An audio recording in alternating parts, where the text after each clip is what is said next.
Seção 4. Dos serviços técnicos profissionais especializados. Artigo 13. Para os fins desta lei, consideram-se serviços técnicos profissionais especializados os trabalhos relativos a: inciso 1º, estudos técnicos, planejamentos e projetos básicos ou executivos. Inciso 2º, pareceres, perícias e avaliações em geral. Inciso 3º, assessorias ou consultorias técnicas e auditorias financeiras ou tributárias. Inciso 4º, fiscalização, supervisão ou gerenciamento de obras ou serviços. 5º, patrocínio ou defesa de causas judiciais ou administrativas. 6º, treinamento e aperfeiçoamento de pessoal. 7º, restauração de obras de arte e bens de valor histórico. Inciso 8º, vetado.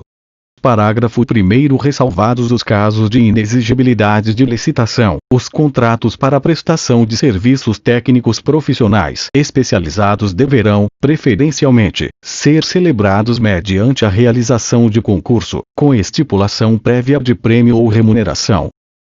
Parágrafo 2º, aos serviços técnicos previstos neste artigo aplica-se, no que couber, o disposto no artigo 111 desta lei.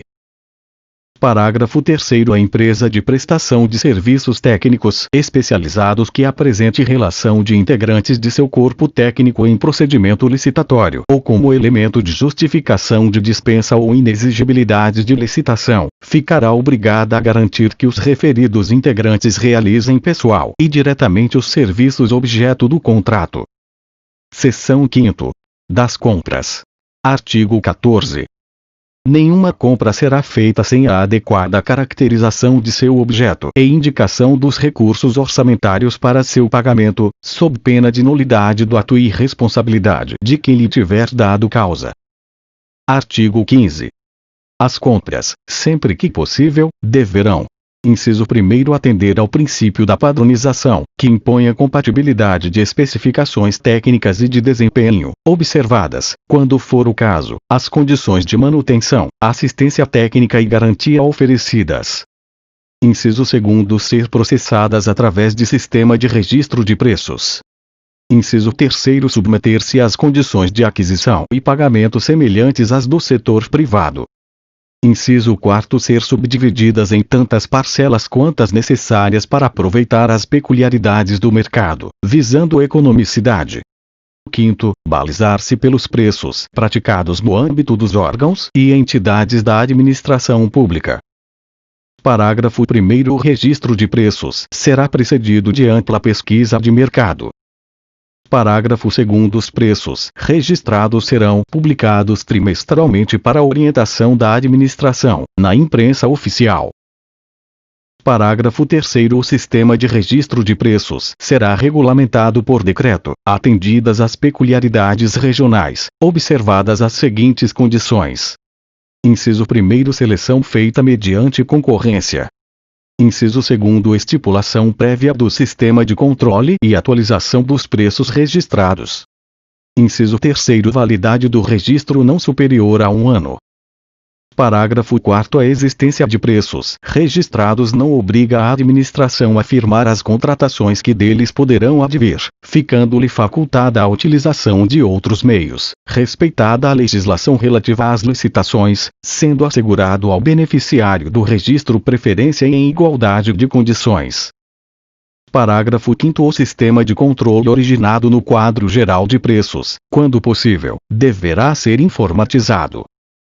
Parágrafo 6º, qualquer cidadão é parte legítima para impugnar preço constante do quadro geral em razão de incompatibilidade desse com o preço vigente no mercado. Parágrafo 7º, nas compras deverão ser observadas, ainda: inciso 1º, a especificação completa do bem a ser adquirido sem indicação de marca. Inciso 2º, a definição das unidades e das quantidades a serem adquiridas em função do consumo e utilização prováveis, cuja estimativa será obtida, sempre que possível, mediante adequadas técnicas quantitativas de estimação. Inciso 3º, as condições de guarda e armazenamento que não permitam a deterioração do material. Parágrafo 8º. O recebimento de material de valor superior ao limite estabelecido no artigo 23 desta lei, para a modalidade de convite, deverá ser confiado a uma comissão de, no mínimo, 3 membros. Artigo 16. Será dada publicidade, mensalmente, em órgão de divulgação oficial ou em quadro de avisos de amplo acesso público, a relação de todas as compras feitas pela administração direta ou indireta, de maneira a clarificar a identificação do bem comprado, seu preço unitário, a quantidade adquirida, o nome do vendedor e o valor total da operação, podendo ser aglutinadas por itens as compras feitas com dispensa e inexigibilidade de licitação. Parágrafo único. O disposto neste artigo não se aplica aos casos de dispensa de licitação previstos no inciso 9º do artigo 24. Seção 6ª. Das alienações. Artigo 17. A alienação de bens da administração pública, subordinada à existência de interesse público devidamente justificado, será precedida de avaliação e obedecerá às seguintes normas. Inciso 1º. Quando imóveis, dependerá de autorização legislativa para órgãos da administração direta e entidades autárquicas e fundacionais, e, para todos, inclusive as entidades paraestatais, dependerá de avaliação prévia e de licitação na modalidade de concorrência, dispensada esta nos seguintes casos: a. Dação em pagamento. B. Doação, permitida exclusivamente para outro órgão ou entidade da administração pública, de qualquer esfera de governo, ressalvado o disposto nas alíneas F, H e 1º. C. Permuta, por outro imóvel que atenda aos requisitos constantes do inciso 10 do artigo 24 desta lei. D. Investidura. E. Venda a outro órgão ou entidade da administração pública, de qualquer esfera de governo.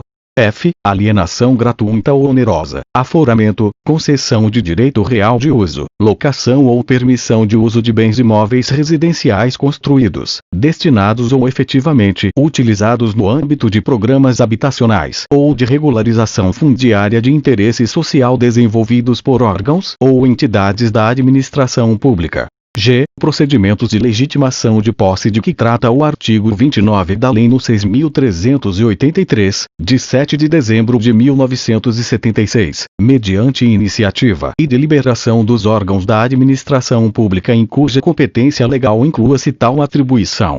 H. Alienação gratuita ou onerosa, aforamento, concessão de direito real de uso, locação ou permissão de uso de bens imóveis de uso comercial de âmbito local com área de até 250 m, 250 metros quadrados, inseridos no âmbito de programas de regularização fundiária de interesse social desenvolvidos por órgãos ou entidades da administração pública. Primeiro, alienação e concessão de direito real de uso, gratuita ou onerosa, de terras públicas rurais da União e do INCRA, onde incidam ocupações até o limite de que trata o parágrafo 1 do artigo 6 da Lei nº 11.952, de 25 de junho de 2009, para fins de regularização fundiária, atendidos os requisitos legais. E. Redação dada pela Lei nº 13.465, 2017. Inciso 2º. Quando móveis, dependerá de avaliação prévia e de licitação, dispensada esta nos seguintes casos: a. Doação, permitida exclusivamente para fins e uso de interesse social, após avaliação de sua oportunidade e conveniência socioeconômica, relativamente à escolha de outra forma de alienação. B. Permuta, permitida exclusivamente entre órgãos ou entidades da administração pública. C. Venda de ações, que poderão ser negociadas em bolsa, observada a legislação específica. D. Venda de títulos, na forma da legislação pertinente. E. Venda de bens produzidos ou comercializados por órgãos ou entidades da administração pública, em virtude de suas finalidades. F. Venda de materiais e equipamentos para outros órgãos ou entidades da administração pública, sem utilização previsível por quem deles dispõe. Parágrafo 1º. Os imóveis doados com base na linha B do inciso 1º deste artigo, cessadas as razões que justificaram a sua doação, reverterão ao patrimônio da pessoa jurídica doadora, vedada a sua alienação pelo beneficiário. Parágrafo 2º. A administração também poderá conceder título de propriedade ou de direito real de uso de imóveis, dispensada a licitação, quando o uso destinar-se, inciso 1º, a outro órgão ou entidade da administração pública, qualquer que seja a localização do imóvel. Inciso 2º, a pessoa natural que, nos termos de lei, regulamento ou ato normativo do órgão competente, haja implementado os requisitos mínimos de cultura, ocupação mansa e pacífica e exploração direta sobre área rural, observado o limite de que trata o parágrafo 1 do artigo 6 da Lei 11.952, de 25 de junho de 2009. Redação dada pela Lei nº 13.465, 2017. Parágrafo 2º, a. As hipóteses do inciso 2º do parágrafo 2 ficam dispensadas de autorização legislativa, porém submetem-se aos seguintes condicionamentos. Inciso 1º, aplicação exclusivamente às áreas em que a detenção por particular seja comprovadamente anterior a 1 de dezembro de 2004. Inciso 2º, submissão aos demais requisitos e impedimentos do regime legal e administrativo da destinação e da regularização fundiária de terras públicas. Inciso 3º, vedação de concessões para hipóteses de exploração não contempladas na lei agrária, nas leis de destinação de terras públicas, ou nas normas legais ou administrativas de zoneamento ecológico-econômico. E, inciso 4º, previsão de rescisão automática da concessão, dispensada notificação, em caso de declaração de utilidade, ou necessidade pública ou interesse social. Parágrafo 2º, b. A hipótese do inciso 2º do parágrafo 2 deste artigo, inciso 1º, só se aplica a imóvel situado em zona rural, não sujeito à vedação, impedimento ou inconveniente à sua exploração mediante atividades agropecuárias.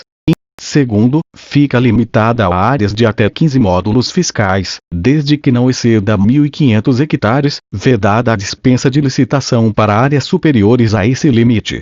Inciso 3º, pode ser cumulada com o quantitativo de área decorrente da figura prevista na linha G do inciso 1º do caput deste artigo, até o limite previsto no inciso 2º deste parágrafo. 4º, vetado em parágrafo 3º, entende-se por investidura, para os fins desta lei.